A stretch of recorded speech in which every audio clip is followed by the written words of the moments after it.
Um, I'm Beatrice Bijon. I'm co-director of the Menzies Australia Institute at King's College London. And it's my great pleasure to introduce a special event in which the Menzies Australia Institute is collaborating with the UK Australia Season of Culture 2021-22. Today, we're bringing you the world premiere of Who Are You?, an international collaboration which brings together 3 artists from 3 continents. It's a work that incorporates poetry, music, and visual art. We have with us 3 accomplished award-winning artists. Here in London is Susanna Ardo, writer, visual artist, and curator. In New York is Hayes Biggs, who composed the score. Also with us is soprano Amber Evans in Brisbane, Australia, who gives voice to the text. So make yourself comfortable as we hear and see for the first time Who Are You? So the work is 10 minutes in duration, so please stay with us after for the conversation with the 3 artists who will share their experiences about this very rich collaboration.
Yes, in a way, a confluence of time and space. Hey, hey, presto, you come about. Time and space. Born, locked, looked at. Time and space.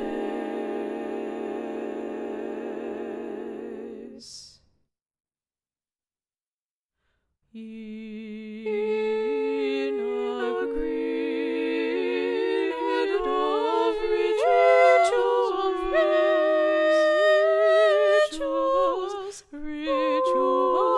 taboos, and hereafter by a culture.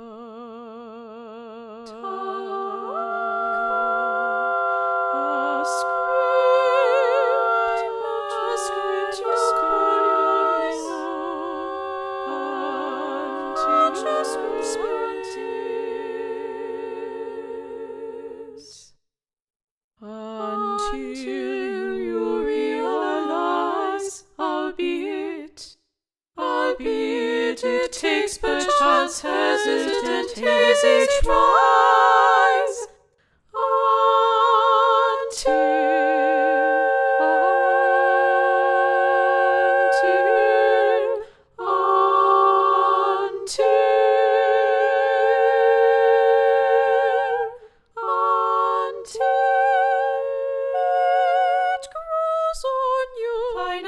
Fast. At last, the legacy. Time and space. Script legacy. A legacy you have taken for granted. Loathed and loved. Culture country. Ross, goss, class and gender. Alas, yes, it's but a web. Culture script, legacy web. Indeed, and space, culture script, legacy web screenposed at will, a grid through which you've learned to peer.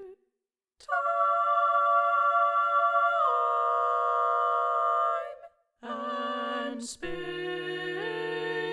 culture script, legacy web screen, grid, hero, villain, victim, vulture of your culture you are conditioned to call your own, both hostage and host. You stare in a daze through your lattice of free time and space, culture script, legacy time, web, screen, grid, phrase. The word, inside and out there. Behold, behold the other. So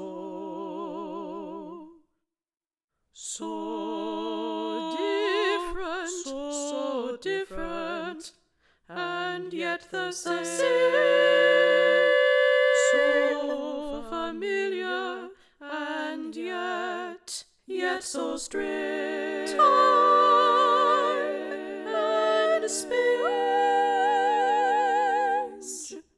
culture script, legacy web, screen, conditions, grid, frames, imprints, blueprints and templates. Decided consciously or not to adopt for a while.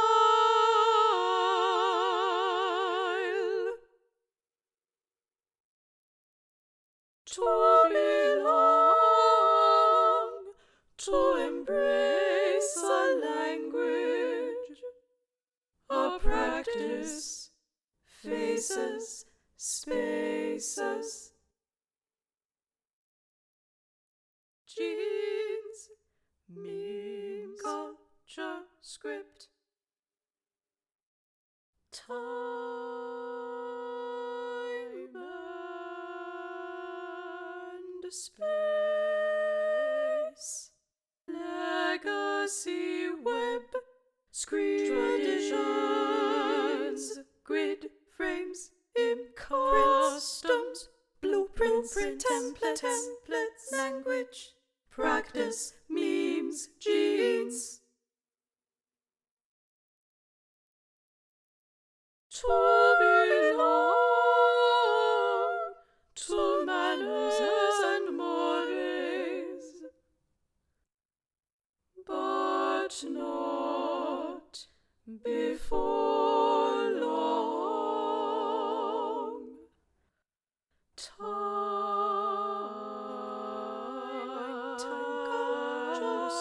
and space, legacy, web, screens. You'll find you are more or less both, less and more than the grid, frames, imprints, blueprints, templates, language, practice, memes, G, manners, mores, prism.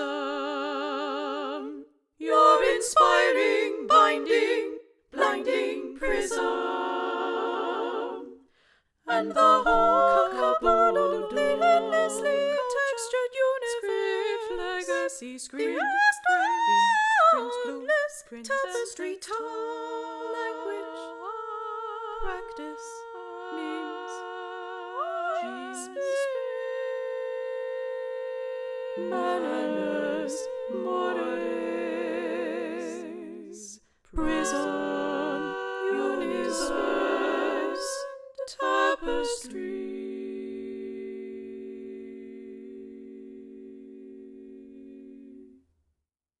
Read reduced to a single thread of filter,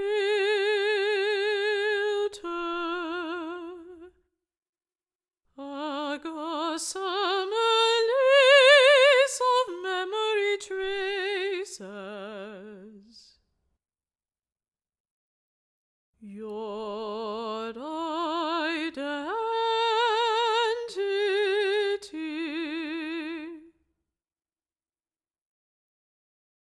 So tell me now.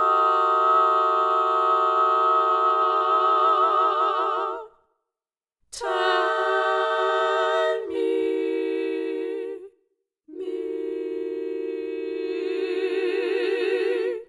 who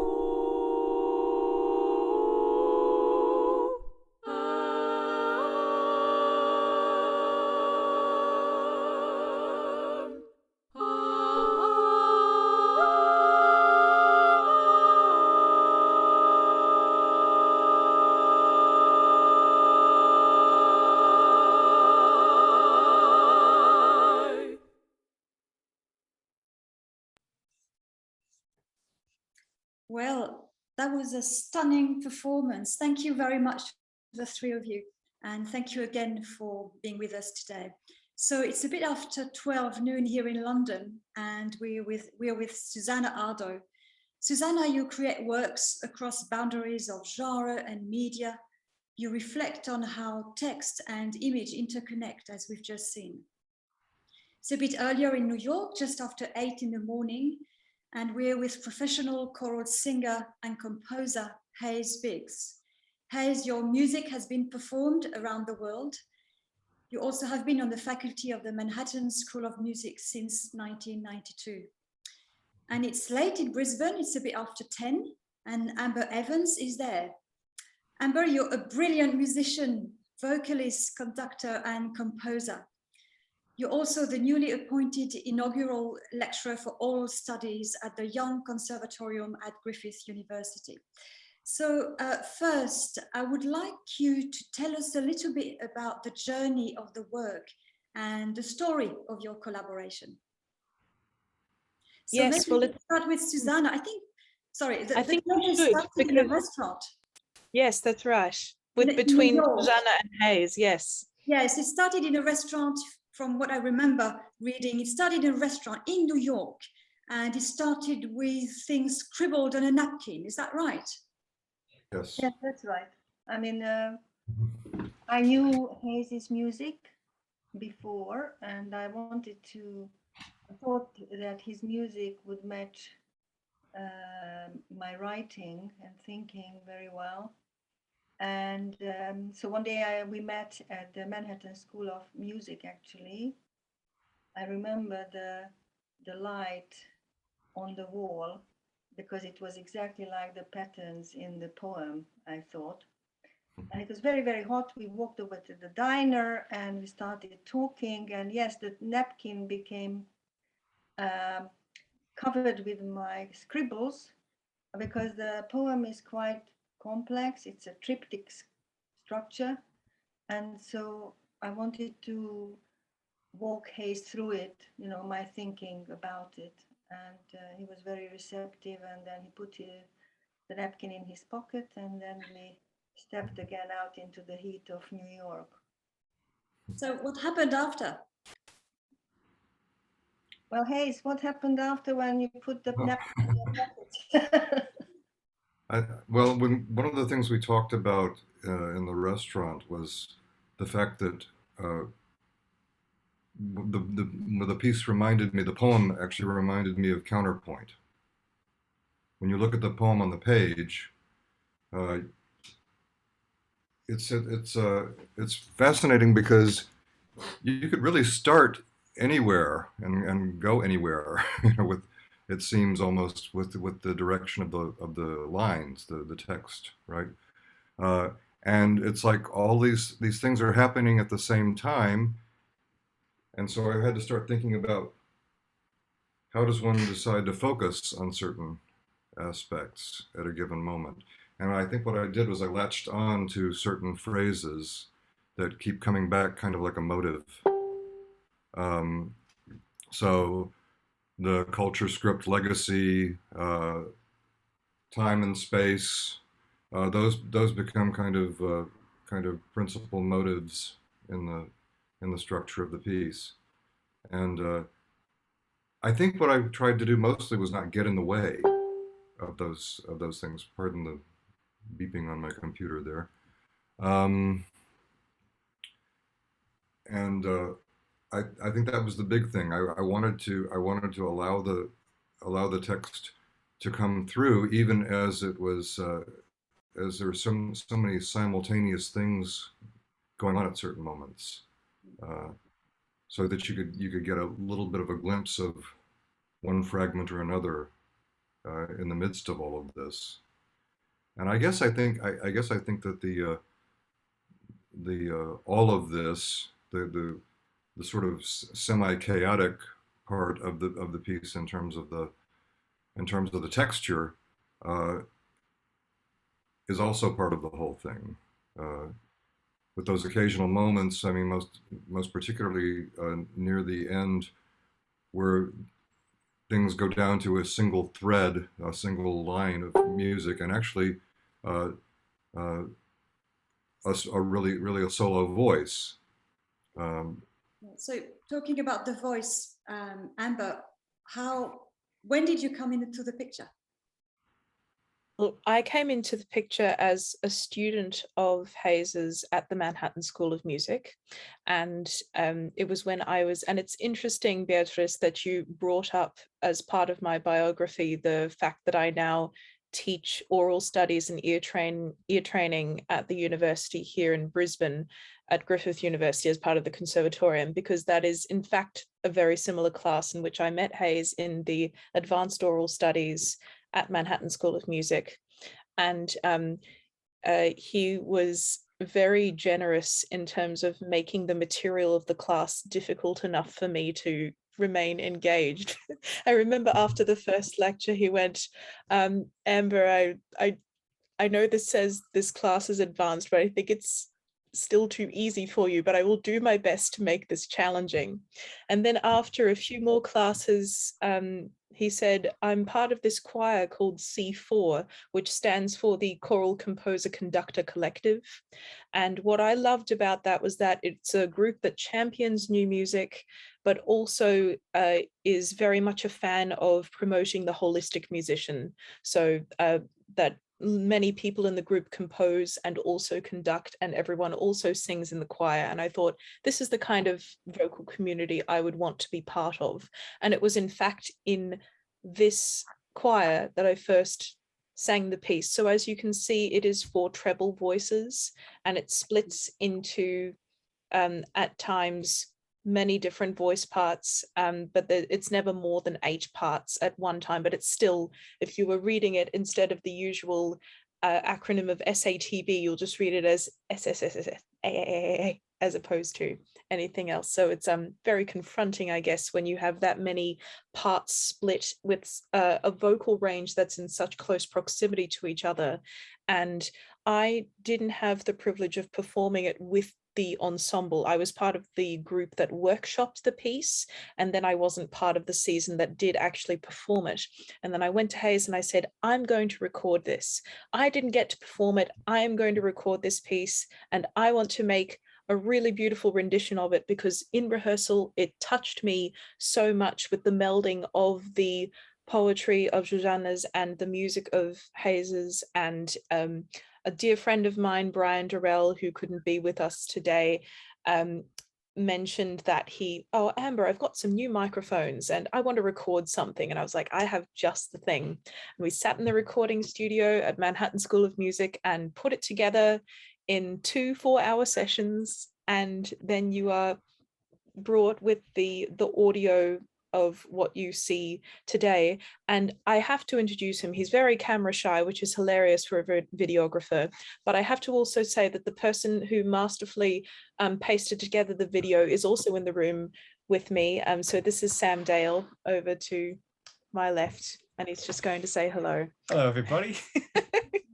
And so there's been a true team effort. And Beatrice, as you said, 3 artists from 3 continents, but of course there is so much more behind the scenes to make something like this happen. So it's been a privilege to be part of it. It's so multi-layered in terms of the content of each piece, in terms of the content, you know, when you put all the pieces together, and the 3 different arts and the way it's multi-layered with all your, you know, personality and the way you've done things. I wanted to ask you, what did it mean to you? What does it mean to you to work in collaboration like that?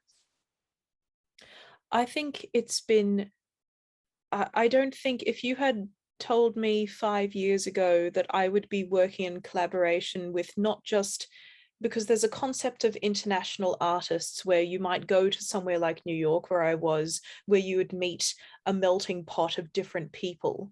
But to know that art and the fundamental calling of it reached out to the 3 of us at very different points of our lives, and us not really knowing each other on these levels. And now through this piece, we've gotten to know each other so intimately in such a beautiful way, which is what I've taken away from this as being really inspiring. And I think that's where the true international comes to the fore, that there is an essence of all of us wrapped up in this work that you can't quite put into words. And maybe we wouldn't have had the same kind of connection if I'd also been at that coffee shop with the scribblings on the napkin in the same room. I mean, who knows? Because this was totally of my volition. It's not like Zsuzsanna and Hayes both came up to me randomly and said, Amber, we would like you to record this piece. This was very much a self,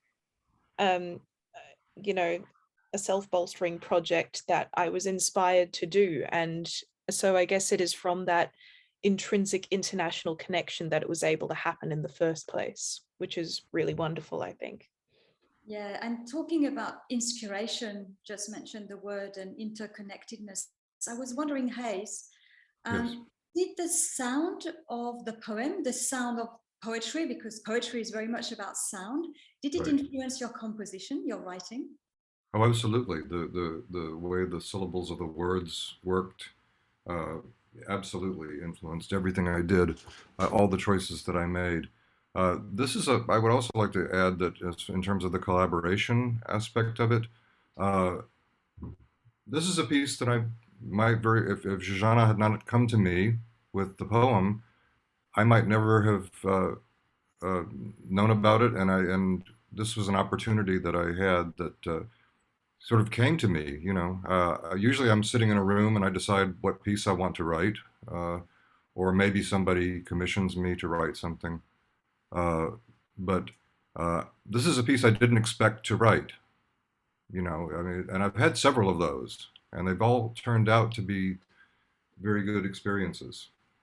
So it's not something that I came up with on my own, and I'm glad that I'm glad that everything came together with this. So, but yes, the words were a very powerful way of getting the notes. You know, getting the notes the right way. Absolutely. Yes. Talking about the words, Zsuzsanna, your words. I mean, it's a meditation on identity, and the words that stay with me is, you know, lock and look and tapestries and the is it confluence of space and time. Can you tell us a little bit about, you know, this meditation on identity, but also so much more? Yes, sure. I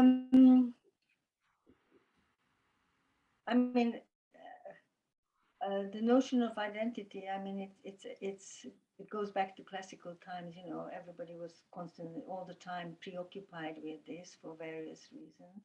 But the reason why I kind of zeroed in on it, because at the time I finished a book about Hungarian culture, and I grew up in Hungary.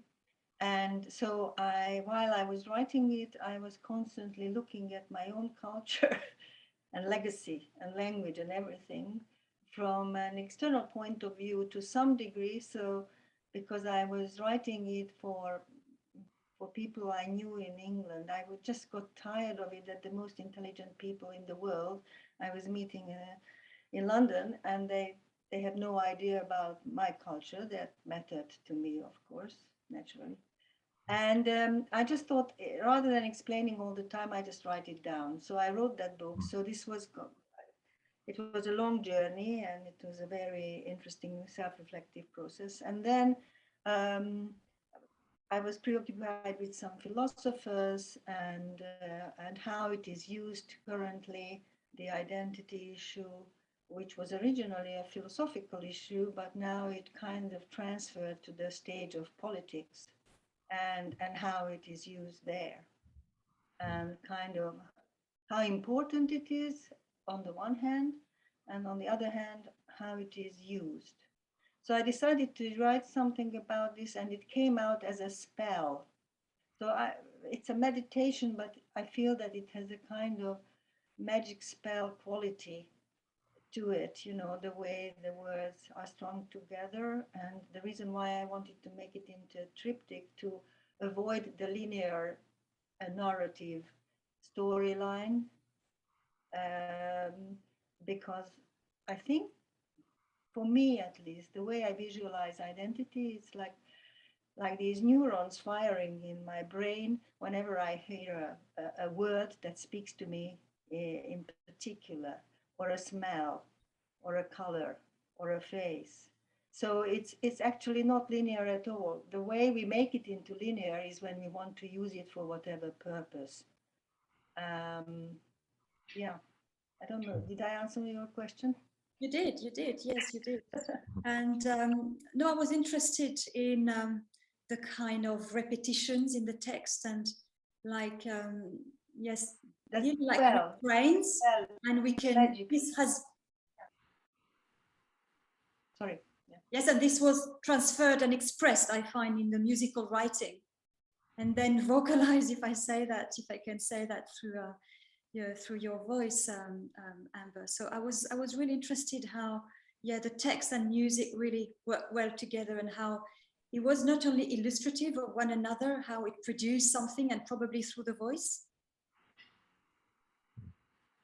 I don't know if I'm very clear, just straight out. No, of the totally. Yeah. I mean, as from a singer's perspective, it's interesting because, and it's something that I practice a lot in my own performance, where one has to look at why the narrative is the way that it is, because it's not like I am reading a poem from Go to Woe. I am reading a musical rendition of it, and I have to find reasons behind the repetition of certain words as per what the poet has done, what the composer has done, and then how does that affect my dramatic objective in terms of how I will then present it. And then one then goes to, why does one repeat words? What kind of emphasis is present, and how does this further and change the narrative of the piece? And so that was definitely something that was on my mind in terms of how to chew these words differently each time and make it anew, but be furthering the narrative into what the next section was, and then the next section was, because there's something that can be very cut and dry about a lot of new music presentations, and people can forget that it's more than just, this very elitist high art, and that it's really trying to express something of the modern day that is to touch the person of today. And I really believe that the combination of Zsuzsanna's words and Hayes's music did that, and it certainly did that for me, and I'm certain that was the main inspiration for me to record it as well. So yes, as you were saying, Beatrice, with the repetition of words, it's definitely finding meaning and purpose in terms of the drive and the dramatic line of it, which I love doing with every piece I ever do. Yeah. And I loved having repetition of words to work with. Mm. It's really, really helpful. It's very helpful to have that. It gives you so much to deal with in terms of the just the mechanics and the motivic aspects of it. So it was very Yeah, helpful. It was a very helpful text to set, to have to set. yeah, I find, I mean, the success, the way you've done it so successfully is the way the three arts are woven together. And but you can still hear the three voices, if I can say that, you know, the visual voice and the textual voice and of course your voice. And I think it works absolutely beautifully from that perspective. Yeah. Yeah, something for you, Susanna, when I was watching the performance, do you think yourself as a writer or as a painter first or as a writer first? Or is it, the question is irrelevant maybe to you? I just wanted to add something before I forget that the first performance, you know, because this piece came to life several times on the journey. Yes, it came to life when I was thinking about it. Then when I was writing it, when we were talking about it with Hayes, and then the first proper performance was conducted by Timothy Brown, and I just wanted to mention that because you know it's like artists. Oh, Susanna's gone. She'll be back, I'm sure. So maybe I have a question for you, Hayes. Yes. After you read the poem, was it obvious to you that you would choose treble voices? Yes. Why is that? I had this idea of the language of the piece musically as, for lack of a better word, it's a word that got used a lot, but I wanted something sort of that was kind of an objective kind of idiom, uh, uh, musically speaking, something that reminds me to be a little bit of a little bit of Stravinsky. So Stravinsky was very active in his neoclassical phase, uh, in with the idea of objectivity, and you don't try to impose emotional weight um, on what you're setting, or the music that you're writing. You allow it to speak for itself. And I was trying to write music that would allow the poetry to speak for itself. And part of that timbrally in terms of the sound world was to have this sort of icy gleaming purity of these treble voices. Um, that was kind of in my head in terms of the sound world. Um, so uh, it was very clear to me from the get-go that I was going to do it that way rather than write for the mixed choir. Mm. And in terms of your practice, is it different to compose, to write a piece from a poem, from a text? Yes, because the text really gives you what you need. The text really drives what happens, uh, in a way that it doesn't, obviously, in a purely instrumental work. So yeah, and I've written lots of music to texts over the years. Um, I was relatively late, coming to purely instrumental music by comparison. I wrote so much vocal music early on, choral and solo voice. So because I used to accompany singers a lot, uh, back when I could still play. my pianistic Coming skills back, aren't so good. But anyway, uh, but that, yeah, it had a huge influence on me. So so maybe to wrap up a bit, and I mean, you three, you're well traveled, you've performed, curated, and conducted all over the world. How much does your travel affect your collaboration or the way you work? I think just meeting people from all kinds of backgrounds. I mean, I can do that in New York City too, very easily, right? But I've also done some traveling in Europe, and I feel like I feel like I sort of soak up whatever atmosphere is there, and it finds its way in somehow. I'm not necessarily always conscious of it, but it definitely helps with the creative aspects. Yeah. So I guess this is the same for you, Amber, being overlapping the US and Australia. Very much so. But I would say the biggest change that's happened right now is having existing collaborations that really need to exist in person for me, that have just had to be halted. And I feel like the crippling shackles of Zoom and other video technologies was that people really tried to use this medium to make up for what was lost. And I don't think it was until that people realized that we just need to figure out what we can do with this setup that works best and not try to make up for something that's lost, because it ended up being even more heart-wrenching to deal with when, you know, like for example, right now, if we were to try to sing a note together, we couldn't do it. So many places have tried to deal with the lag, and it doesn't, even with programs and codes and setups, it still doesn't work, and there's no substitute for us being together and you know, sight reading a piece of 4-part harmony. So there's that as well. But I'd say that the fruitful aspect of these collaborations has been the fact that yes, I don't need to travel to the UK to see Zsuzsanna, and I don't need to travel to New York to be able to see Hayes. So at least in terms of the laying the foundations for a fruitful collaboration, it can work really well. But otherwise, yes, it's been very hard to deal with otherwise.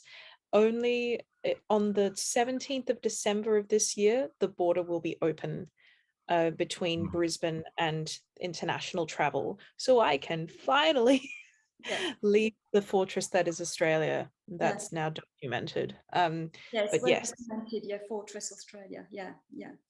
yes, very much so. That us back. I know that Hayes, you have a commitment. I don't know if you need to do now. Yeah. I just wanted, the last thing I wanted, it's been on my mind when the first time we talked together, Zsuzsanna and Amber, and the title of your piece, Who Are You? And as you know, the theme of the present season of culture, or UK Australia season of culture, is Who Are We? So I thought it was an interesting connection there. And I was wondering if the two different questions, in fact, provided different insight into identities, because I prefer identities to identity, which is a bit fixed. What's your view on these two different questions, in fact? Who are you asking? The three of you. Oh. Did you think, I mean, it struck me how, you know, who are you? Just turn towards the other, towards the outside. But, and who are we? But can we answer the question, who are we, without turning towards the outside? Maybe there's no answer. Maybe it's just a reflection, a personal reflection. It could be the question that we take away with us as we ponder the work. But I feel there's a full philosophical discussion. What were you going to say, Zsuzsanna? I was just going to say that in the title of my poem, Who Are You? Is really who am I, as the last line is. So it's about the individual. And of course, the individual can only in relation to the others, the we, define him or herself. And the title of the season, Who Are We? Is a socio-political approach to the identity issue, trying to include everybody in this. But of course, the we is many yous in it. So the two things, I think, are the two sides of the same coin. You can't be you without the we, and you can't be we without the you. Yeah. Otherwise, you know, unless you go to the desert. Okay, well, I think we're going to stay with your words, Zsuzsanna, and yes, go home with that. Right. Thank you so much. Well, it's been a truly outstanding work, truly fabulous work, and an exciting conversation. So thank you, Zsuzsanna Ardou, Hayes Biggs and Amber Evans for joining us for this very special event. And here at the Menzies, we feel very privileged, truly, to have hosted the world premiere of Who Are You? The video, our conversation, and Susanna's reflection and program notes will be available in the media gallery of the Menzies Australia Institute website. Thank you. Thank you, Thank you. Beatrice. Thanks, everyone. This was great. Thanks. Absolutely. We'll meet again soon. Have to. Good.